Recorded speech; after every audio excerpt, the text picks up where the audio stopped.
Selamat sore saudara, Anda sedang menyaksikan live update tribunnews.com. Kami akan menyajikan informasi terkini dari berbagai daerah yang akan dilaporkan secara langsung oleh reporter lapangan kami. Bersama dengan saya Nila Irda, inilah live update selengkapnya. Kita awali dengan informasi pertama, sebanyak belasan pegawai RSUD Kalisari Batang yang terdiri atas tenaga kesehatan dan karyawan diketahui terpapar COVID-19. Hal itu disampaikan oleh pelaksana tugas atau PLT Kepala Dinas Kesehatan atau Dinkes Kabupaten Batang, Dr. Didit Wisnu Haryanto.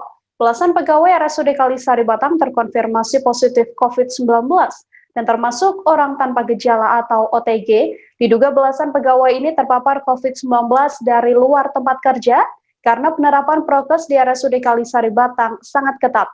Untuk mengetahui bagaimana informasi terkininya, telah tersambung bersama saya, wartawan Tribun Jateng, ada Dina Indriani di sana. Halo Dina, selamat sore.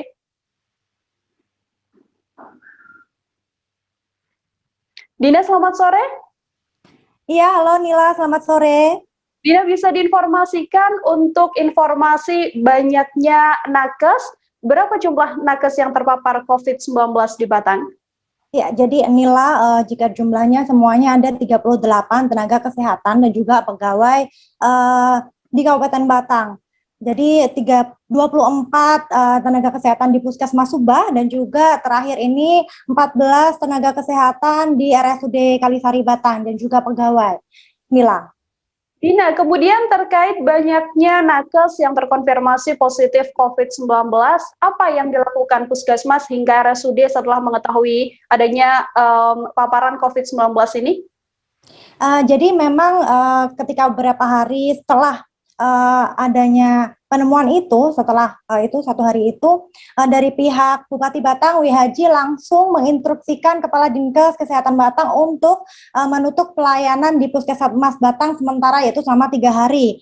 Dan juga melakukan tracing dan tracking seperti itu. Jika di RSUD Kalisari Batang, ketika ada konfirmasi positif, langsung pihak RSUD melakukan tracking dan juga melakukan rapid antigen dan juga swab kepada seluruh nakes, terutama yang kontak erat dengan pihak yang positif. Seperti itu, Nila. Apa hasil dari tracing yang dilakukan oleh Satgas di Puskesmas Subah dan juga RSUD Kalisari, Dina?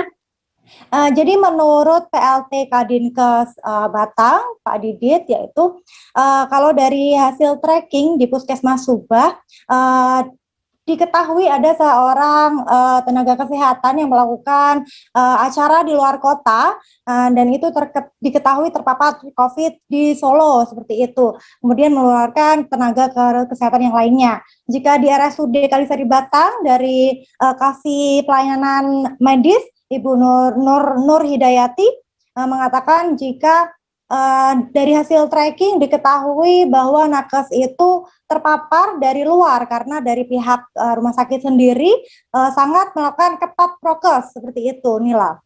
Dina, kemudian untuk kenaikan kasus COVID-19 di Batang belakangan ini, apakah sudah ada konfirmasi terkait adanya paparan mutasi COVID varian baru?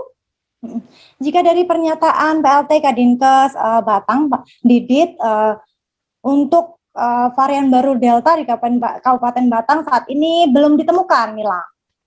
Apa kemudian upaya yang dilakukan oleh Pemkab Batang untuk menekan angka kasus COVID-19 di sana? Jadi setelah adanya kenaikan yang baru-baru ini terjadi dari Pemkab Batang, Kepala BPD Batang, Bupati Batang Wihaji menerbitkan surat edaran pembatasan kegiatan masyarakat basis mikro kembali digalakan, diperpanjang lagi mulai dari tanggal 14 Juni sampai tanggal 28 Juni. Selain itu juga Satgas Jogotongo di desa-desa, yaitu dengan menggerakkan kepala desa, RT, RW untuk mengawasi masyarakat keluar masuk agar terawasi seperti itu. Selain itu juga edukasi COVID-19 dari tim gabungan dan juga Satgas juga melakukan penyemprotan disinfektan dan juga terus melakukan operasi justisi. Seperti itu, Mila. Baik, saudara, tadi wartawan kami juga telah melakukan wawancara dengan Kasih Pelayanan Medis RSUD Kalisari Batang, Nur Hidayati. Berikut liputannya untuk Anda. Terkonfirmasi dari PCR-nya 14. Cuman ada beberapa yang bergejala dan kita sudah lakukan antigen dari kemarin 7, itu yang antigen positif 3, yang 4 enggak, tapi mereka kita lakukan selain antigen juga PCR, sehingga nanti kita tahu sekarang ini PCR jadinya lama banget, bisa 2-3 hari gitu ya. Tapi kalau kita sih berharap 1 hari jadi ya. Cuman kemarin karena ada hari Sabtu Minggu gitu kan, jadi agak telat. Itu nanti yang menegakkan diagnosa. Jadi sementara yang antigennya negatif masih bisa bertugas, tetapi dengan protokol ketat pastinya. Kan tracking. Ya. Jadi tracking itu dilakukan oleh PPI. Kebetulan saya di PPI ya. Jadi kalau ada satu positif misalnya, kemarin sempat ada di IGD positif dokternya, kita lakukan tracking siapa yang kontak erat sama dia. Kemungkinan besarnya mereka dari luar, karena insya Allah ya, yang dari rumah sakit, dari pasien, kita sudah pakai protokol yang ketat ya. Semua yang kontak dengan pasien, apalagi pasien isolasi ya, dari IGD dan ruang-ruang isolasi, semua petugas pakai APD dengan benar. Jadi insya Allah dengan itu tidak tertular dari pasien. Tetapi kita tahu sendiri kalau di lingkungan, ya sempat ada yang makan bersama. Jadi teman seruangan, karena mereka merasa sehat semua, makan bersama, makan sate, makan bersama, dan itu satu persatu, ya mulai ada gejala, sampai ada 5 orang satu ruangan itu. Nah, kita beralih ke informasi selanjutnya. Badan Nasional Penanggulangan Bencana atau BNPB kembali merilis data terbaru perkembangan kasus COVID-19 di Indonesia, termasuk untuk wilayah Sulawesi Selatan. Di wilayah Sulawesi Selatan setidaknya ada 8 daerah yang masuk dalam zona oranye. 15 daerah masuk zona kuning atau resiko rendah, sementara 1 daerah masuk zona hijau atau tidak ada kasus. Berdasarkan sebaran tersebut, pakar epidemiologi FKM Unhas menganggap sebaran virus corona di Sulsel masih bisa terkendali. Bagaimana informasi selengkapnya? Telah tersambung bersama saya, wartawan Tribun Timur, ada Fadli Ali di sana. Halo Fadli. Fadli, selamat sore. Sore. Fadli, bisa diinformasikan bagaimana perkembangan angka pasien COVID-19 di Sulsel hingga saat ini? Ya, rekan Nila, terkait perkembangan angka COVID-19 di Sulawesi Selatan, mungkin kita jabarkan dua hal, di mana untuk data per pekan sendiri mengalami kenaikan. Bila berdasarkan pekan pertama, itu tanggal 31 Mei sampai tanggal 6 Juni, ini penambahannya sekitar 170-an kasus. Terus di pekan kedua bertambah dari periode 7 sampai 13 Juni, itu bertambah sekitar 320-an kasus. Dan pada pekan ketiga ini kembali bertambah di angka 337. Ini terus bertambah bila berdasarkan data per pekan. Kalau diambil head to head mungkin di 20 Juni dan 20 Mei ini terjadi lonjakan yang sangat signifikan. Ini hampir 2 kali lipat. Bila tanggal 20 Mei kemarin itu angkanya sekitar 300-an. Untuk Juni 20 Juni ini mencapai 800-an rekan Nila, sehingga kalau dilihat kenaikannya cukup signifikan di Sulawesi Selatan. Bila dikalkulasi lagi data real untuk daerah atau kabupaten kota yang angkanya mendominasi angka COVID ini di Kota Makassar, hampir sekitar 50-an% dari angka secara keseluruhan dari angka COVID di Sulsel. Fadli, terkait peta risiko, ini kan ada informasi tentang zona oranye di Sulsel yang bertambah dari 3 menjadi 8 daerah. Bagaimana informasinya dan daerah mana saja itu? Iya betul rekan Gila, bahwa di Sulawesi Selatan 2 pekan lalu untuk zona oranye ini hanya ada 3 daerah, yaitu Kota Makassar, Sinjai, dan Entrekan.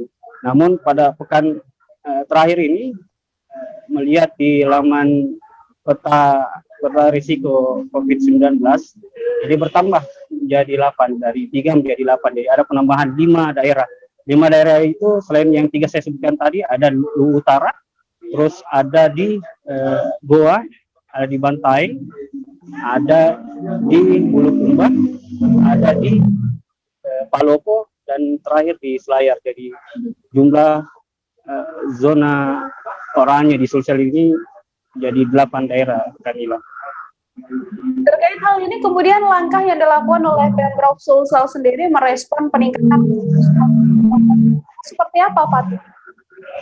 Iya, Kanila, bahwa tidak ada hal khusus yang dilakukan oleh Pemprov Sulsel, namun sesuai arahan dari Kemendagri bahwasanya bagaimana PPKM Mikro yang juga dilakukan di Sulsel ini terus dilakukan, dan itu beberapa hal terkait pemanjangan PPM Mikro kemarin ini sudah dilakukan beberapa daerah, salah satunya di Kota Makassar yang menjadi epicentrum untuk COVID-19 di Sulawesi Selatan. Baik, saudara, tadi wartawan kami juga telah melakukan wawancara Gubernur Sulsel, Andi Sudirman Sulaiman. Berikut liputannya untuk Anda. Teraman di Indonesia dari pandemi COVID, zona hijau dari baru ada informasinya. Alhamdulillah. Gimana? Mungkin ada. Ini kan WHO usulkan ada PSBB diperketat, Pak. Mungkin Enggak, Sulawesi Selatan kan tadi dianggap sebagai zona hijau teraman. Alhamdulillah. Tapi maksudnya agar tidak Intinya begini, kita ini intinya antara takut sekali dengan jangan juga terlalu takut. Kita ini harus tetap berbarengan. Kenapa? Karena berimpitan antara kesehatan dan pemulihan ekonomi. Artinya harus tengah-tengah lah. Kita tetap memperketat persoalan protokol kesehatan, tapi kita juga di sisi lain tetap harus bergerak ekonomi. Kenapa? Karena harus jalan dua-duanya. Dua-duanya menyangkut masalah hidup hayat orang banyak. Kesehatan masalah, bisa hidup masalah. Ekonomi masalah, masalah juga hidup kita. Jadi dua-duanya harus berjalan karena kita masih mau hidup dalam keadaan sehat. Nah, Sulawesi Selatan kita tentu sudah memperpanjang juga PPKM Mikro. Setiap ada instruksi dari pusat kita tetap lakukan. Jadi itu sebagai ini paling penting dan semua bahwa bagaimana semua masyarakat harus memperbaiki dan menjaga kondisi imun dan memperbaiki juga doanya lah. Ya, banyak-banyak berdoakan.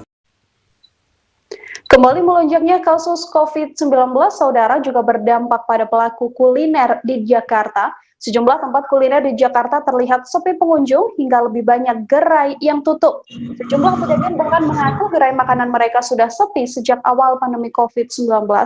Namun menurutnya pengunjung sempat ramai datang pasca libur Lebaran. Meski begitu, kini gerai makanan sejumlah warga dikatakan kembali sepi karena adanya kabar melonjaknya COVID-19 di Jakarta. Bagaimana informasi terkininya?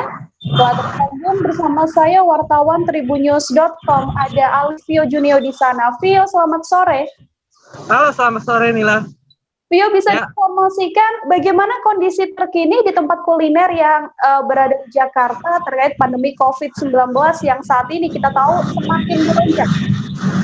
Ya, menurut pantauan saya dari siang hingga sore ini, yang bertepatan di Batavia Kuliner dan Ale-Ale 78, memang yang bertepatan di Jakarta Timur ini terlihat sepi pengunjung di tempat kuliner ini. Namun ini dikarenakan beberapa pedagang memang banyak yang buka dari sore atau menjelang maghrib. Namun kendati demikian hal ini juga disebabkan dari efek pandemi. Menurut laporan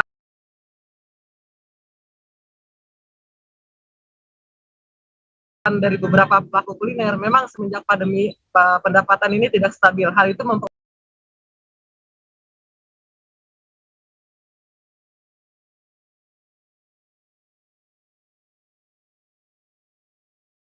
mempengaruhi semangat dan mental mereka berjualan. Namun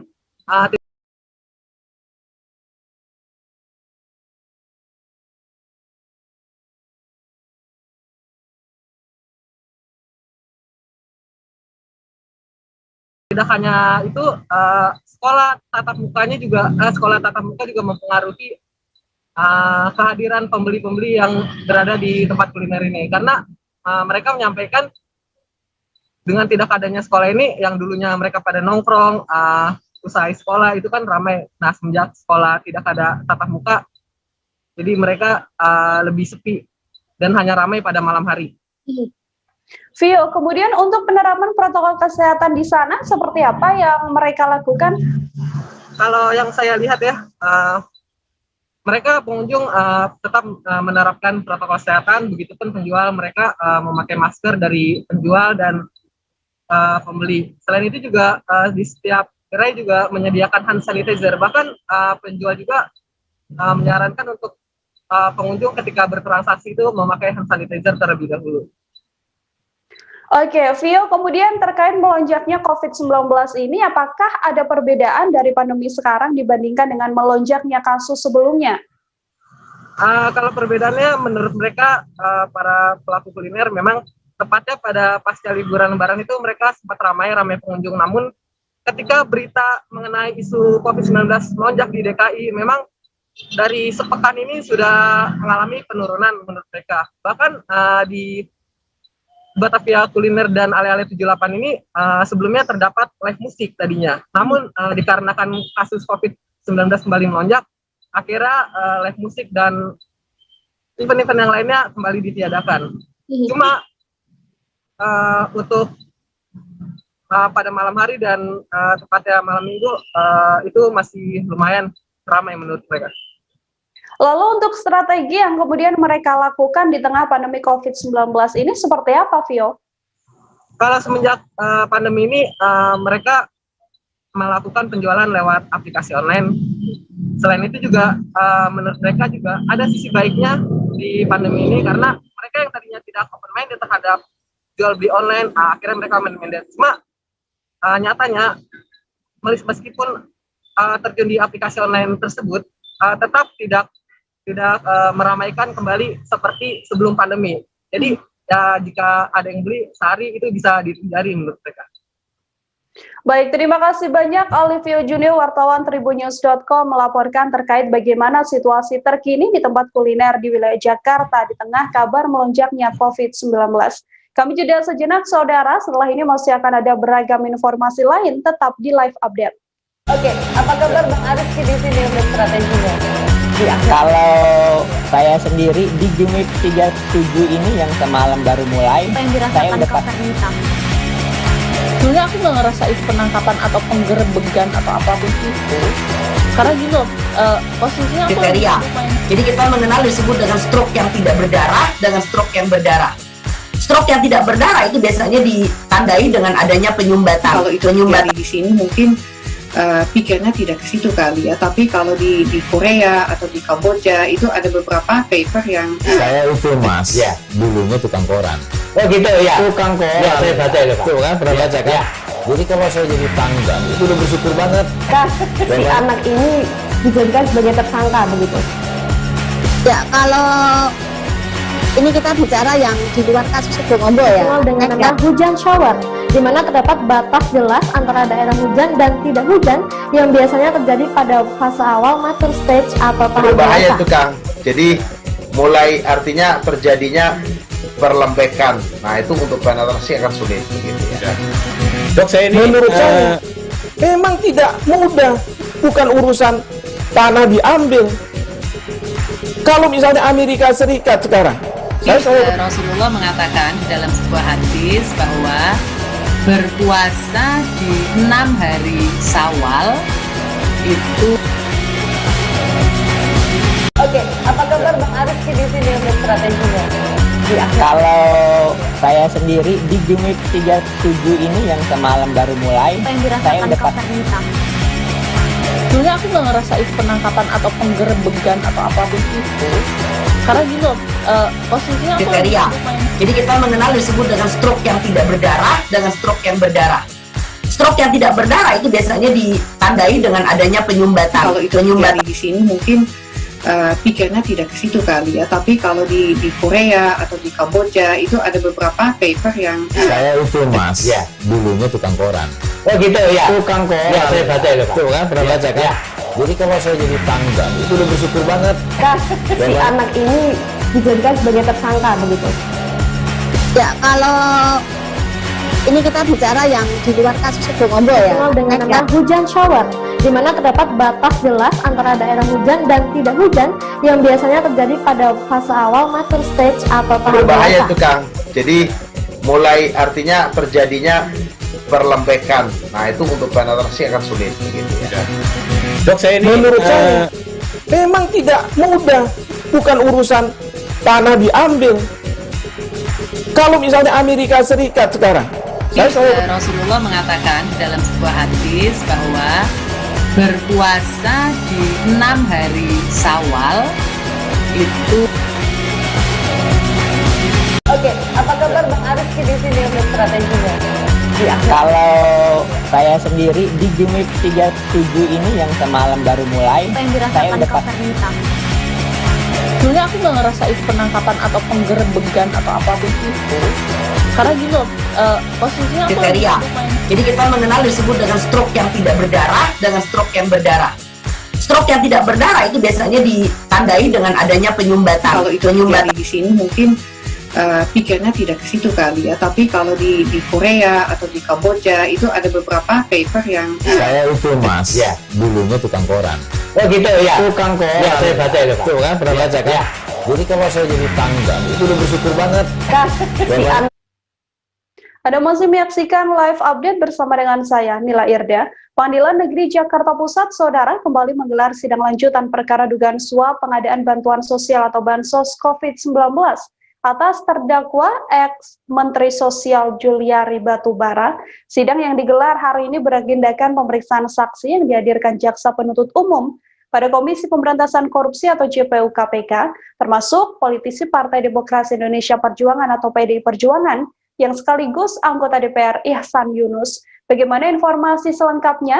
Telah tersambung bersama saya, wartawan Tribunnews.com, ada Rizky Sandi di sana. Halo Rizky, selamat sore. Ya, selamat sore, Nila dan juga Tribuners. Rizky, bisa diinformasikan untuk agenda sidang hari ini, siapa saja nama-nama saksi yang dihadirkan?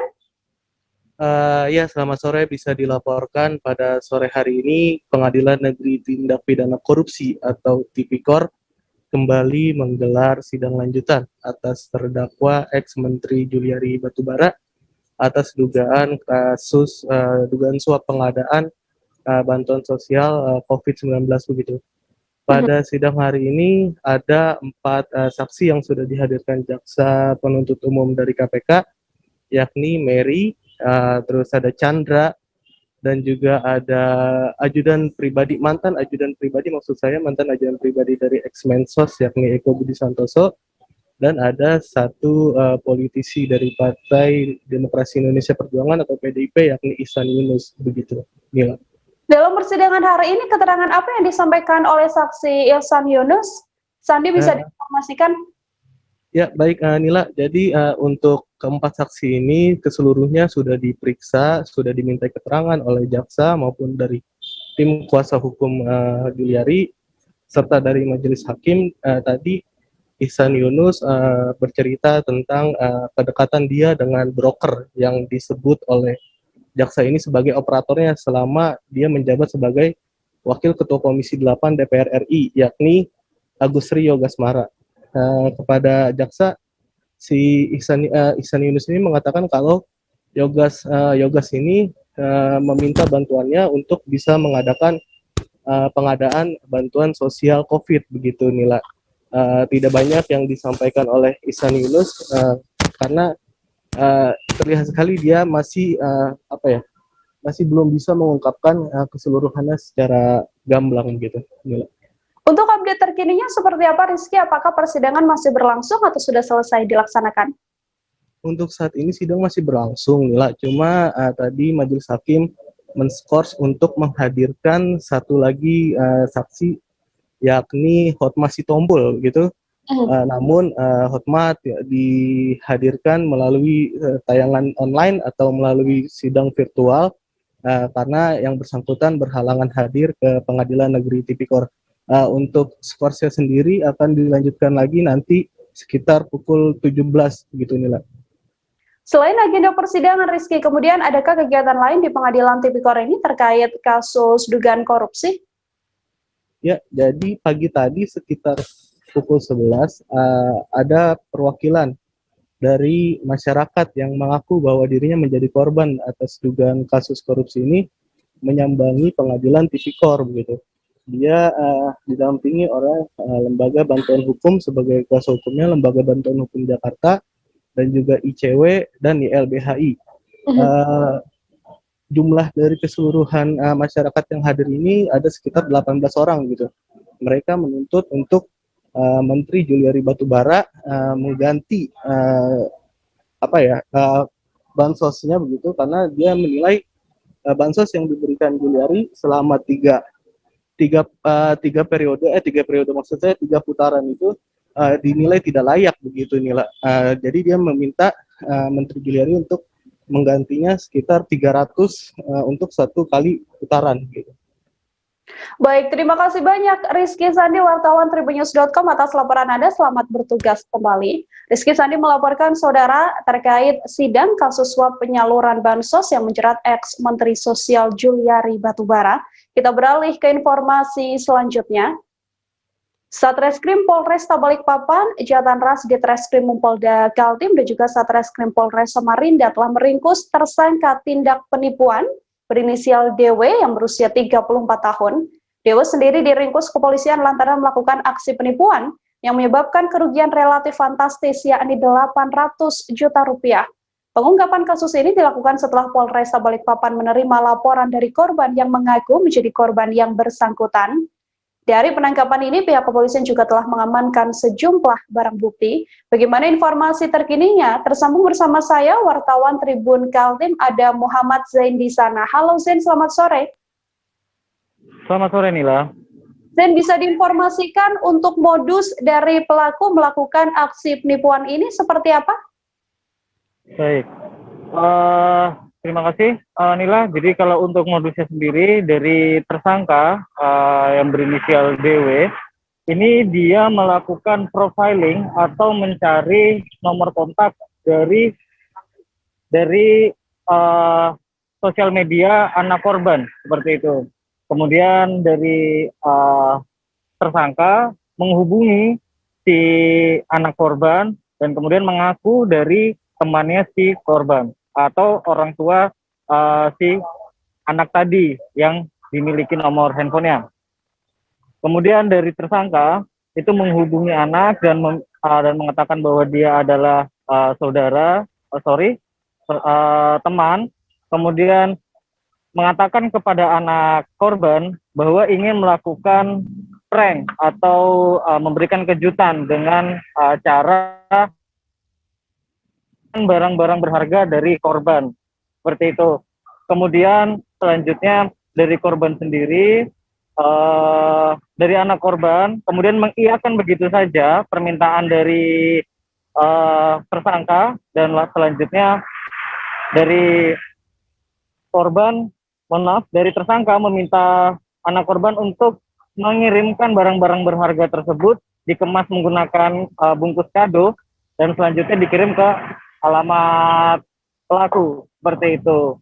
Jadi ketika korbannya sendiri mengetahui bahwa dia tidak mengenal sama sekali orang yang dimaksud oleh anaknya. Jadi seperti itu awal mula dari pengejaran kepolisian.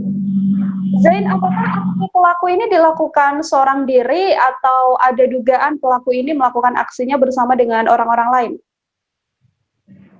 Baik, untuk informasi dari kepolisian bahwa untuk si DW atau tersangka ini melakukan aksinya sendiri saja. Jadi dia tidak melibatkan orang lain dalam melancarkan aksinya. Seperti itu. Untuk tindak kasus ini begitu Zen, untuk kerugian dan juga hal-hal lain yang kemudian diketahui oleh pihak kepolisian seperti apa?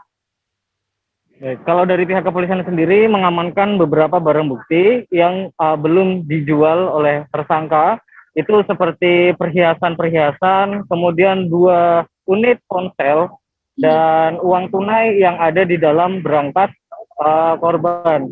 Kalau misalnya untuk taksirannya sendiri, ini mencapai 800 juta rupiah. Hanya saja memang dari taktik si tersangka, ini tidak dilakukan kali tahapan, jadi memang dilakukan dalam 1 hari yang sama, tapi di jam yang berbeda, seperti itu.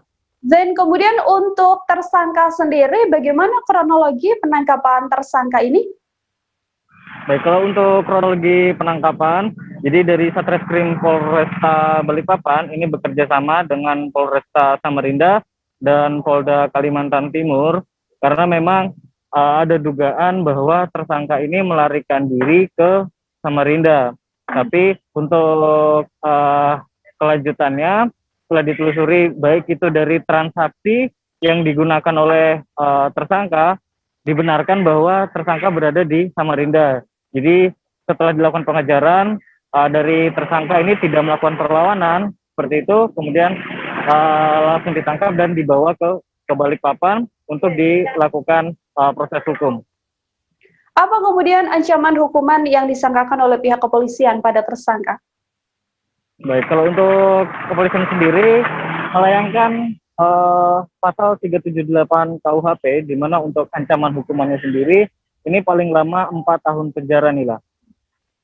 Baik, terima kasih banyak Muhammad Zain, wartawan Tribun Kaltim, atas laporan Anda. Selamat bertugas kembali. Kita beralih ke informasi selanjutnya, saudara. Seorang pria ditemukan tak bernyawa di sebuah indekos di Kecamatan Kuranji, Kota Padang, Sumatera Barat. Pada Senin 21 Juni 2021, jasad korban pertama kali diketahui oleh pemilik kos sekira pukul 9 waktu Indonesia Barat. Saat ditemukan korban dalam keadaan tergeletak di depan kamar mandi, pemilik kos tersebut kemudian melaporkan insiden ini ke Ketua RW hingga diteruskan pada pihak kepolisian. Untuk mengetahui bagaimana informasi terkini terkait penemuan mayat pria di indekos tersebut, telah tersambung bersama saya wartawan Tribun Padang, ada Rezi Azwar di sana. Halo Rezi, selamat sore. Iya Nila, sorenya. Bisa dijelaskan Rezi, kapan dan di mana pastinya kejadian penemuan mayat ini? Iya, telah ditemukan seorang pria ya, tidak bernyawa ya di sebuah rumah kos di RT 3 RW 4 di Kelurahan Pasar Ambacang, Kecamatan Kuranji, Kota Padang, Sumatera Barat. Inilah, ini ditemukan sekitar pukul 9.00 waktu Indonesia bagian Barat. Untuk identitas korban dan keadaan korban saat ditemukan, apakah sudah bisa diketahui, Rezi? Iya, berdasarkan informasi dari pihak kepolisian mengatakan bahwa korban bernama Zamzami dengan umur 64 tahun. Jadi dia tinggal di hunian kos di Kota Padang sendiri. Dan menurut keterangan dari pemilik kos, korban ini baru tinggal selama 2 minggu. Setelah adanya penemuan mayat ini, kemudian apa tindakan yang dilakukan oleh pihak kepolisian, Rezi?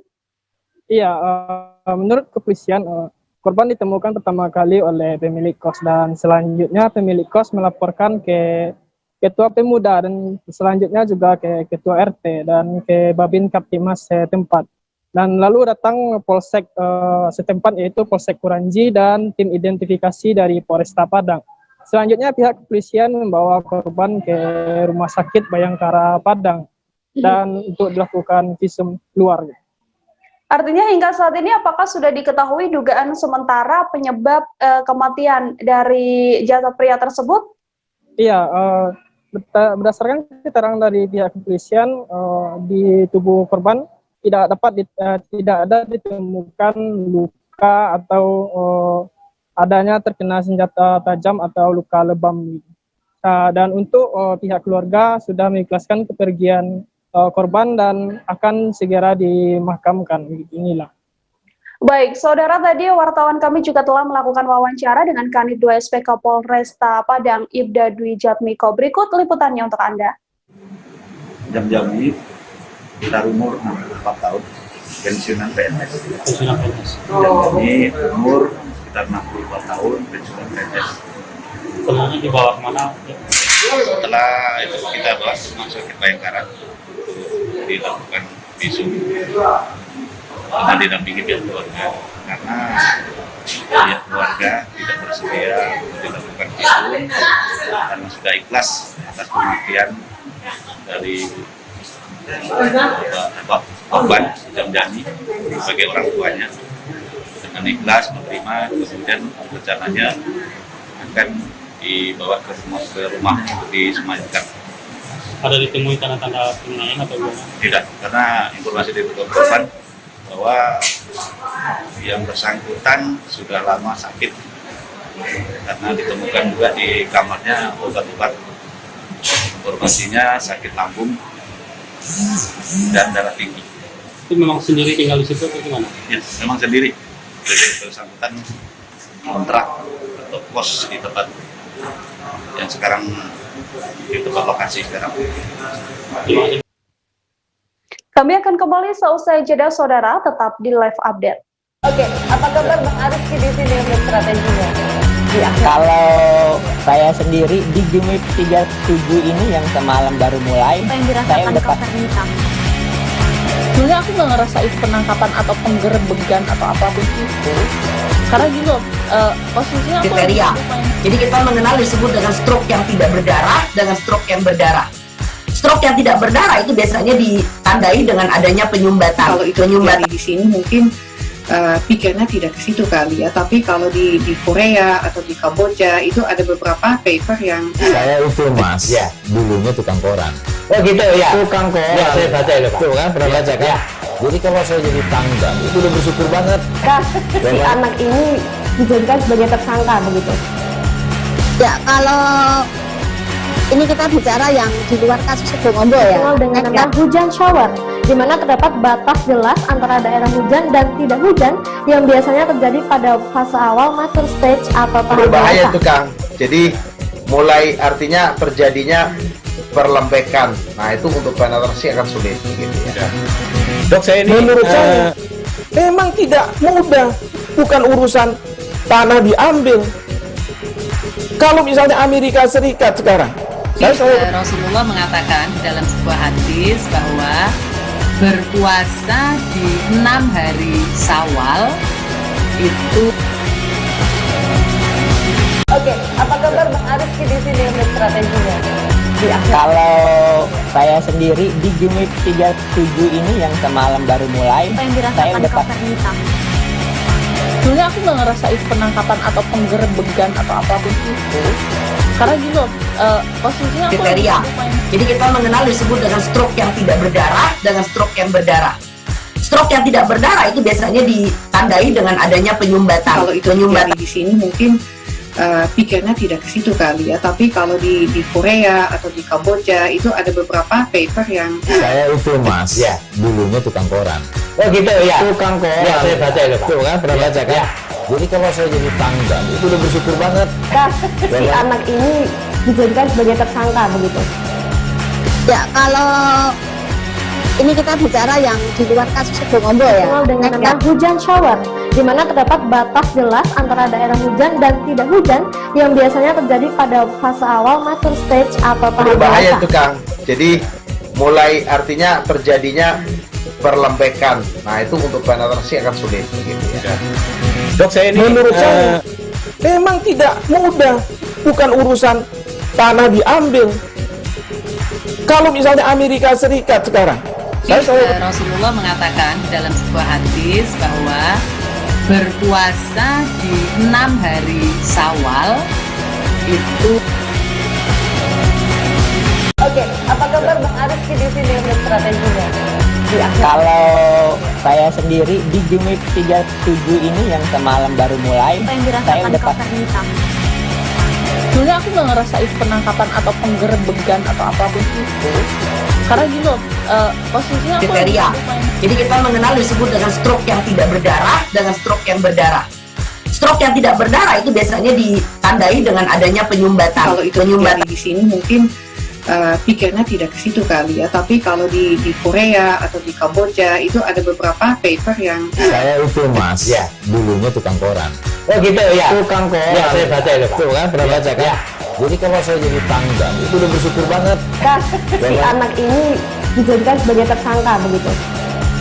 Ya, kalau ini kita bicara yang di luar kasus Sebong Ombo ya. Dengan nama hujan shower, di mana terdapat batas jelas antara daerah hujan dan tidak hujan yang biasanya terjadi pada fase awal mature stage atau tahap Berbahaya dewasa. itu Kang. Jadi mulai artinya terjadinya perlembekan. Nah itu untuk penetrasi akan sulit gitu ya. Dok, saya ini menurut saya memang tidak mudah, bukan urusan tanah diambil. Kalau misalnya Amerika Serikat sekarang, Rasulullah mengatakan dalam sebuah hadis bahwa berpuasa di 6 hari Syawal itu. Oke, apa kabar Bang Arifki di sini untuk strateginya? Kalau saya sendiri di Jumit 37 ini yang semalam baru mulai, saya udah sebenarnya aku nggak ngerasa. Anda masih menyaksikan live update bersama dengan saya Nila Irda. Kita beralih ke informasi selanjutnya, saudara. Atap bangunan SDN 1 Babadan, Kecamatan Babadan, Ponorogo roboh. Berdasarkan laporan yang ada, setidaknya ada 3 ruangan SDN 1 Babadan yang atapnya ambruk. Insiden robohnya bangunan tersebut terjadi pada Sabtu 19 Juni 2021. Robohnya bangunan itu diawali adanya hujan deras sejak sore hingga malam hari. Bagaimana informasi terkininya? Telah tersambung bersama saya, wartawan Tribun Jatim, ada Sofyan Arif di sana. Halo Sofyan, selamat sore. Sofyan, selamat sore. Halo Nila, selamat sore. Sofyan, untuk kronologi ambruknya atap di SDN 1 Babadan ini seperti apa, bisa diinformasikan? Ya, memang benar telah terjadi atap ambruk di gedung SDN 1 Babadan Ponorogo. Ini kronologinya diawali pada hari Sabtu siang. Pada waktu itu ada hujan yang cukup deras yang mengguyur Kabupaten Ponorogo dan sudah nampak ada retakan-retakan di tembok yang ada di SD tersebut. Lalu pada malam harinya terjadi lagi hujan yang tidak kalah deras yang akhirnya menyebabkan atap di 3 ruangan tersebut ambruk dan sempat terdengar suara ambruk juga yang didengar oleh guru yang kebetulan rumahnya tidak jauh dari SD tersebut. Warga dan guru baru tahu keesokan harinya dan telah melaporkan hal tersebut ke Dinas Pendidikan Kabupaten Ponorogo. Nila. Sofyan, apakah ruangan yang ambruk ini masih digunakan atau seperti apa informasinya? Dari 3 ruangan tersebut memang sudah ada yang dikosongkan karena memang sudah rusak berat, Nila. Bahkan pada salah satu ruangan tersebut sudah membutuhkan penyangga berupa tiang bambu untuk penyangga salah satu plafon yang akan roboh dan jebol, gitu. Tapi ada juga yang ruangan yang masih digunakan untuk digunakan sebagai ruang tamu dan ruang kelas, yaitu untuk kelas 3 SD, Nila. Sofyan, mungkin bisa digambarkan untuk kondisi sebelum akhirnya atap SD ini roboh, seperti apa kondisinya? Memang untuk ketiga ruangan ini sudah banyak yang lapuk, terutama pada konstruksi atapnya, mengingat terakhir direhabilitasi pada tahun 2007-2008, dan sejak tahun 2018 itu memang sudah terjadi kerusakan, sudah terlihat lapuk di sana sini sehingga guru itu sudah mulai memindahkan beberapa ruangan dan dikosongkan, termasuk mengosongkan bangku-bangku yang ada di ruangan tersebut, Nila. Untuk tindak lanjut dari pemerintah daerah seperti apa? Apakah akan ada upaya rehabilitasi terkait ambruknya SD ini? Pemerintah daerah sebenarnya sudah menganggarkan pengusulan dari SD sudah dimasukkan pada tahun 2019 kemarin untuk rehabilitasi dan akan direalisasi pada tahun 2021 ini. Sudah mulai ada lelang yang akan dilaksanakan pada 18 hari ke depan dan akan dilaksanakan pada bulan Agustus. Namun karena peristiwa ambruknya ini, Dinas Pendidikan Kabupaten Ponorogo akan mempercepat pembangunan kembali SD tersebut pada pertengahan bulan Juli dengan nilai proyek sebesar 380 juta untuk 3 ruang tersebut. Baik, saudara, tadi wartawan kami juga telah melakukan wawancara dengan Kepala Sekolah SDN 1 Babadan. Berikut liputannya untuk Anda. Kapan jam berapa? Awalnya sore maghrib itu hujan, terus malam hari dari tetangga sekolah itu ada yang bilang kalau ada dinding yang bagian atas tuh jatuh. Terus oleh komite dikontrol, ternyata betul ada yang jatuh, namun tidak begitu banyak, hanya sebagian kecil saja. Ya, ternyata malamnya hujan deras lagi. Itu tiba-tiba jam 1 malam, bulur ini yang ada di perumahan itu itu mendengar suaranya bruk begitu. Nah, dia saat itulah terjadinya. Jadi Minggu dini hari tanggal 20 Juni 2021 malam Minggu ya Minggu dini hari kan jam 1.00. Ini sebelumnya memang sudah rusak atau gimana? Memang sebelumnya sudah saya ajukan, sudah rusak. Itu karena apa? Karena terlihat bagian plafonnya itu sudah melendong. Terus dinding yang sebelah belakang itu sudah retak. Terus airnya rembes, kerocoh itu kalau hujan yang pasti. Sudah dibantu dengan itu tiang dari bambu itu karena ya memang keadaan sudah. Iya. Ini sudah masih dipakai apa enggak Bu ruangan? Ya selama pandemi ruangan ini untuk kelas tidak dipakai, tapi ruang guru dan ruang kepala sekolah sekali waktu masih dipakai. Namun pada detik-detik terakhir itu sudah mulai kami kosongkan lemari dan sebagainya. Nah untuk yang lain misalnya meja kursi tamu dan meja guru belum, komputer belum, karena rencana itu waktu liburan ini saya pindah. Ini yang roboh apa aja nih Bu ruangannya Bu? Apa? Yang roboh ini ruangannya apa aja? Ruang kepala sekolah, ruang guru, ruang kelas dan ruang komputer. Bu, Terakhir di pengajuannya kapan Bu? Pengajuan sebenarnya cepat sekali kok, 2019 itu udah pengajuan. Terus realisasinya 2021 ini. sudah mau realisasi ya? Sudah mau realisasi. Sebenarnya ya sudah deal ini, uang SK sudah keluar ya, terus duitnya juga sudah keluar. Terus nanti dapat ini sudah keluar, namun menunggu lelangan. Longsor terjadi di Kebun Cengkeh, Desa Batu Merah, Kota Ambon, Saudara, pada Minggu 20 Juni 2021 malam. Longsor tersebut mengakibatkan suatu rumah milik satu keluarga hancur. Selain itu, 2 warga juga mengalami luka akibat insiden tersebut. Salah satu korban terluka adalah anak pemilik rumah yang tidak sempat menyelamatkan diri seusai tertimpa reruntuhan bangunan. Bagaimana informasi selengkapnya? Telah tersambung bersama saya, wartawan Tribun Ambon, ada Ridwan Tuasamu di sana. Halo Ridwan, selamat malam. Ridwan, selamat malam. Baik Nila, selamat malam Nila. Ridwan, bisa diinformasikan, sudahkah ada keterangan dari pihak kepolisian atau pihak terkait apa sebenarnya penyebab longsor terjadi? Baik Nila dan Tribuners, hingga saat ini belum ada keterangan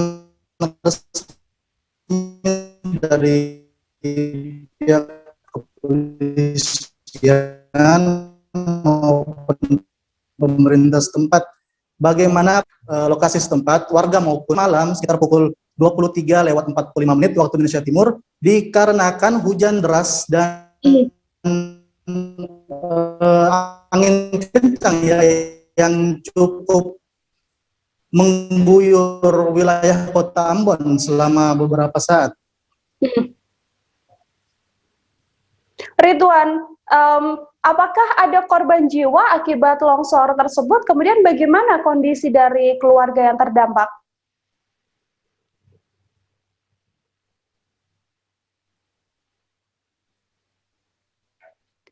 Ridwan? Baik, saudara, kami mengalami gangguan sinyal dengan wartawan kami. Kami akan mencoba menyambung saat ini korban dengan wartawan kami di Ambon. Kita beralih ke informasi selanjutnya. Memberikan keterampilan yang bermanfaat serta membuat warga binaan produktif, Lapas Perempuan Kelas 2A Pontianak menggandeng lembaga kursus menjahit untuk memberikan pelatihan menjahit pada warga binaan. Kepala Seksi Kegiatan Kerja Lapas Perempuan Pontianak Astuti Setiawati mengatakan, kegiatan pelatihan menjahit ini dilaksanakan selama 48 hari dengan peserta yang sebelumnya telah dilakukan seleksi. Acara ini diketahui dibagi menjadi beberapa sesi, begitu, dan setidaknya ada puluhan warga binaan yang ikut dalam pelatihan ini. Untuk mengetahui informasi selengkapnya, tersambung bersama saya wartawan Tribun Pontianak, ada Ferianto di sana. Halo Ferry. Mila. Ferry, apa tujuan utama dari program yang dilakukan ini? Siapnya untuk tujuan utama sendiri dari pemberian pelatihan menjahit dari lapas perempuan ini memang untuk mempersiapkan para warga binaannya itu mempersiapkan keterampilan mereka, di mana nanti kalau misalkan mereka sudah selesai menjalani masa hukuman mereka itu bisa kembali ke masyarakat dan menggunakan keterampilan menjahit ini untuk kembali ke masyarakat, dan juga mungkin bisa digunakan juga untuk mencari pekerjaan yang lebih baik dibanding sebelum mereka itu kemarin menjalani hukumannya di lapas perempuan tersebut. Ferry, berapa lama pelatihan ini kemudian akan dilaksanakan dan berapa banyak warga binaan yang mengikuti pelatihan ini? Nah, untuk yang mengikuti pelatihan ini sendiri itu ada sebanyak 20 warga binaan ya. Sebelumnya juga dilakukan seleksi terlebih dahulu oleh pihak lembaga pemasyarakatan tersebut, dan nanti untuk lama pelatihan ini sendiri itu kurang lebih 40 hari. Dan nanti setiap harinya itu mereka bakal dilatih dengan berbagai macam keterampilan menjahit, kemudian dari membentuk pola, kemudian memotong, bagi mereka menjahit, bahkan juga mereka ini diberikan pelatihan juga teknik seperti mengobras seperti itu Ferry, kemudian untuk pihak lapas sendiri, bagaimana cara mereka kemudian memilih warga binaan yang selanjutnya bisa mengikuti pelatihan? Nah, untuk tahapan seleksinya sendiri itu pertama pihak lapas itu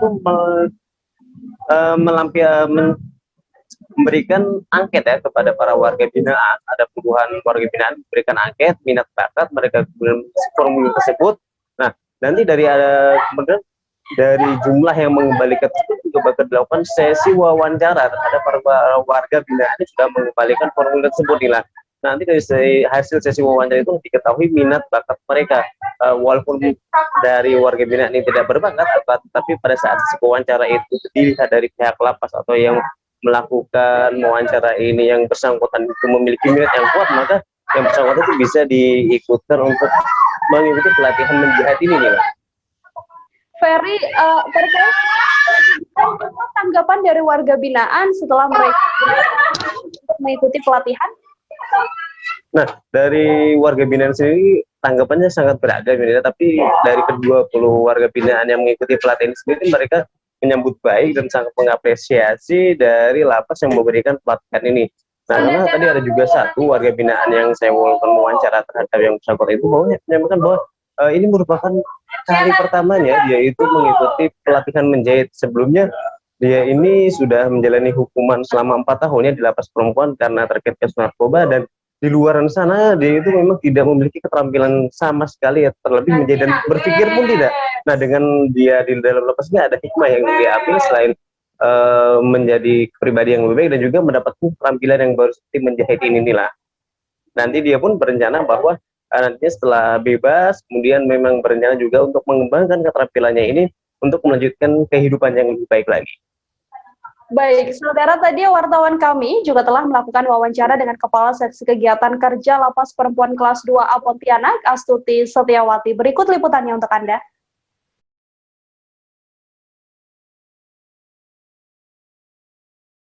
Kantor Dinas Kelautan dan Perikanan atau DKP Kepulauan Riau dibobol maling. Aksi maling tersebut dilakukan di kantor Organisasi Perangkat Daerah atau OPD yang ada di gedung B2 Pemprov Kepri. Informasi sementara sejumlah unit komputer raib dibawa oleh pelaku. Saat dikonfirmasi, pelaksana tugas Kepala Dinas Kelautan dan Perikanan Provinsi Kepri, Agus Soekarno, juga membenarkan hal tersebut. Untuk mengetahui bagaimana informasi terkininya, telah tersambung bersama saya, wartawan Tribun Batam, ada Endra Kaputra di sana. Halo Endra. Halo Nila. Endra, bisa diinformasikan apa kejadian yang terjadi di kantor dinas di lingkungan Pemprov Kepri ini? Apakah memang benar informasi terkait adanya kemalingan yang terjadi di kantor dinas lingkungan Pemprov Kepri ini?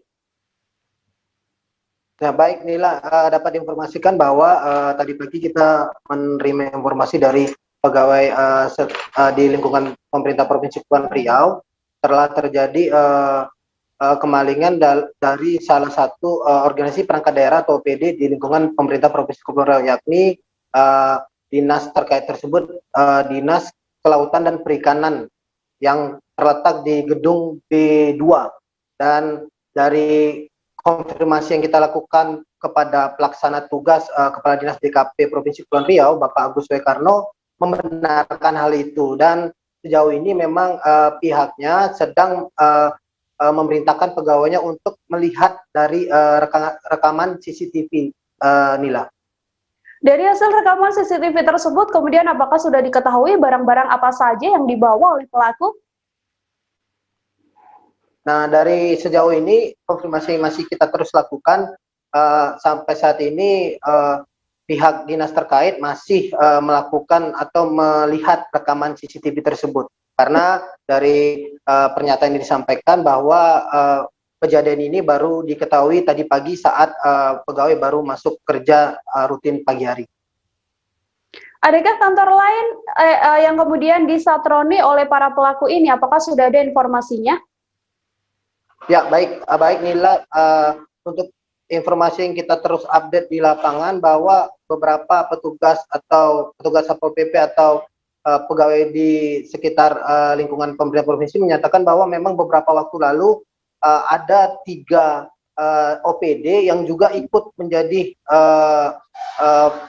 target para maling yang belum diketahui identitas pelakunya ini, yakni di gedung B1 atau tepat berada di sebelah gedung B2, yakni Dinas Perhubungan, Dinas Perdagangan, dan Dinas UMKM, Nila. Dan sampai kita mengkonfirmasi Kepala Satpol PP Provinsi Kepulauan Riau, Bapak Tedimar, menyampaikan bahwa sampai saat ini informasi yang diperoleh kemalingan ini hanya di Dinas DKP saja, Nila.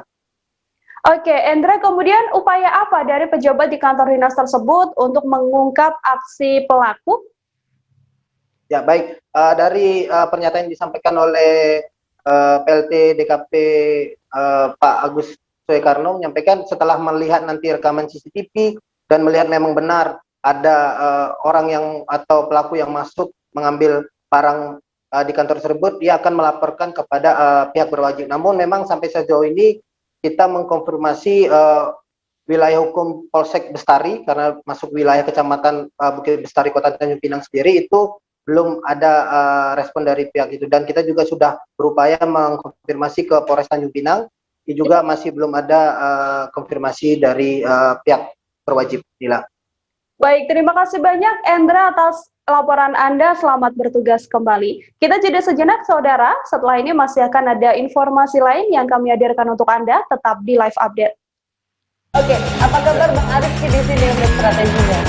Ya, kalau saya sendiri di Jumit 37 ini yang semalam baru mulai, saya udah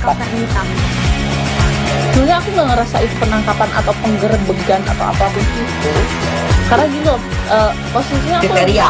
Jadi kita mengenal disebut dengan stroke yang tidak berdarah dengan stroke yang berdarah. Stroke yang tidak berdarah itu biasanya ditandai dengan adanya penyumbatan. Kalau itu terjadi di sini mungkin pikirnya tidak ke situ kali ya, tapi kalau di Korea atau di Kamboja itu ada beberapa paper yang saya itu mas, ya dulunya tukang koran. Oh gitu ya, Tukang koran. Ya, saya baca itu Pak. Tuh kan, pernah baca kan? Ya. Jadi kalau saya jadi tanggang itu udah bersyukur banget. Si anak ini dijadikan sebagai tersangka begitu. Ya, kalau ini kita bicara yang di luar kasus Sidomombo ya. Dengan nama hujan shower, di mana terdapat batas jelas antara daerah hujan dan tidak hujan yang biasanya terjadi pada fase awal master stage atau tahap berbahaya itu Kang. Jadi mulai artinya terjadinya perlembekan. Nah itu untuk penetrasi akan sulit gitu ya. Dok, saya ini menurut saya memang tidak mudah, bukan urusan tanah diambil. Kalau misalnya Amerika Serikat sekarang, Rasulullah mengatakan dalam sebuah hadis bahwa berpuasa di 6 hari Syawal itu. Oke, apa kabar Bang Arif di sini untuk strateginya? Ya. Kalau saya sendiri di Jumit 37 ini yang semalam baru mulai, saya udah sebenarnya aku nggak ngerasa itu penangkapan atau penggerbegan atau apapun itu, karena gini loh, posisinya kriteria. Jadi kita mengenal disebut dengan stroke yang tidak berdarah dengan stroke yang berdarah. Stroke yang tidak berdarah itu biasanya ditandai dengan adanya penyumbatan. Kalau itu terjadi di sini mungkin pikirnya tidak ke situ kali ya, tapi kalau di Korea atau di Kamboja itu ada beberapa paper yang saya itu mas, ya dulunya tukang koran. Oh gitu ya, Tukang koran. Ya, saya baca itu Pak. Tuh kan, pernah baca kan? Ya. Jadi kalau saya jadi tangga itu udah bersyukur banget. Si anak ini dijadikan sebagai tersangka begitu. Ya, kalau ini kita bicara yang di luar kasus Situbondo ya, dengan hujan shower, di mana terdapat batas jelas antara daerah hujan dan tidak hujan yang biasanya terjadi pada fase awal master stage atau tahap Berbahaya dewasa. itu Kang.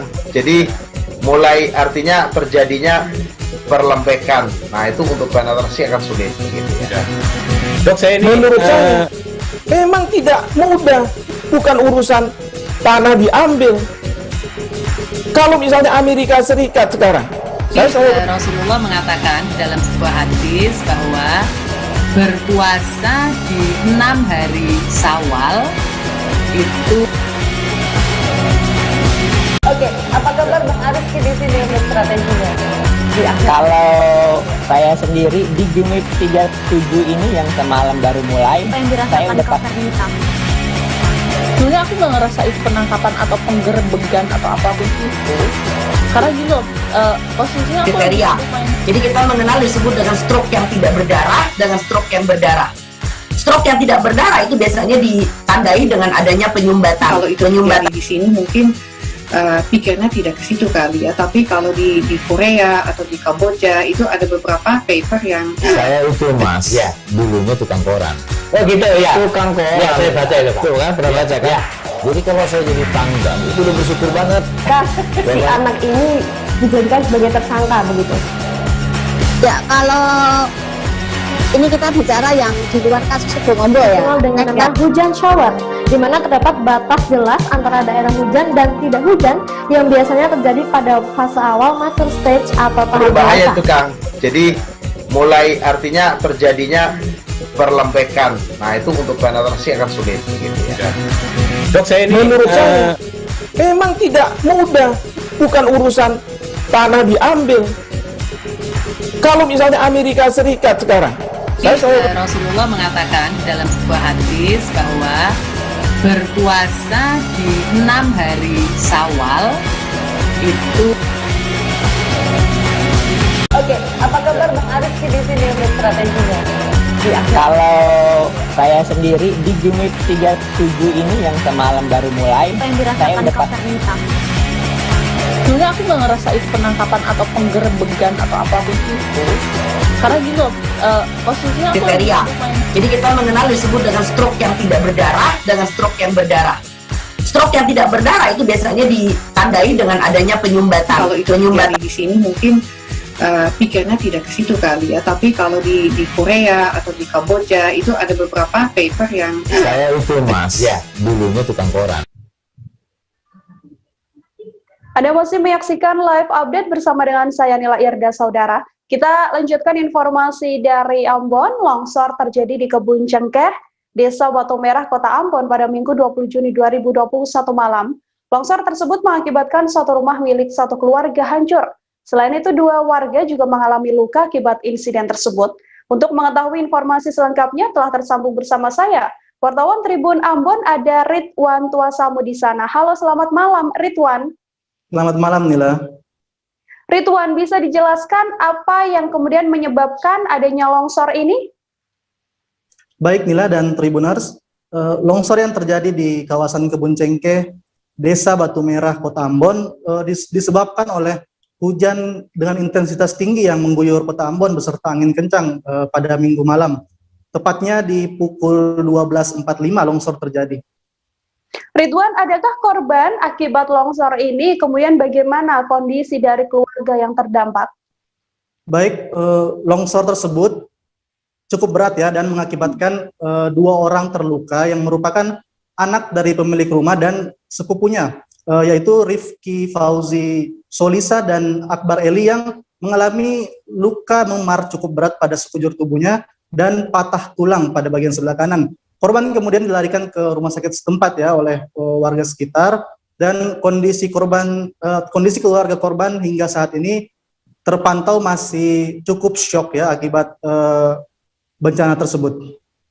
Untuk kerugian yang dialami oleh keluarga korban, berapa ditafsirnya Ridwan? Kemudian mungkin bisa digambarkan juga kerusakan apa yang dialami akibat longsor ini? Baik Nila, kerugian sendiri dari data yang kami himpun dari pihak keluarga sendiri, kerusakan ini menyebabkan kerugian melebihi 300 juta rupiah ya. Dikarenakan rumah yang roboh tersebut merupakan rumah 2 lantai yang baru saja selesai dibangun. Kemudian di dalamnya terdapat 122 kg cengkih yang baru selesai dipanen, yang rencananya akan dijual oleh keluarga tersebut. Kemudian untuk kerusakan memang terlihat cukup parah. Pantauan kami di lapangan siang tadi, dari pagi hingga siang tadi, kerusakan cukup parah. Bagian rumah, bagian bangunan sama sekali sudah tidak berbentuk rumah lagi. Semuanya sudah rata dengan tanah. Ridwan, kemudian untuk insiden ini apakah ada bantuan mungkin yang diberikan oleh pemerintah pada korban? Baik, menurut dari ibu sang pemilik rumah sendiri, sejak semalam saat usai bencana tersebut terjadi, pihak BPBD Kota Ambon sudah menyalurkan bantuan darurat berupa tenda, tikar, dan alat-alat lainnya untuk membantu para warga mengevakuasi barang-barang yang tersisa ya. Kemudian pagi tadi Dinas Sosial Kota Ambon juga sudah menyalurkan bantuan berupa sembako, yaitu minyak goreng, ada juga kompor korban. Baik, terima kasih banyak Ridwan Tuasamu atas laporan Anda. Selamat bertugas kembali. Informasi tadi, saudara, sekaligus menutup perjumpaan kita dalam live update hari ini. Masih di tengah pandemi, kami terus mengingatkan Anda untuk selalu menerapkan protokol kesehatan dimanapun Anda berada. Terus memakai masker, mencuci tangan, menjaga jarak, menghindari kerumunan, dan juga membatasi mobilitas hingga interaksi. Saya Nila Irda beserta kru yang bertugas pamit undur diri. Terima kasih dan sampai jumpa. Jangan lupa like, subscribe, dan share ya.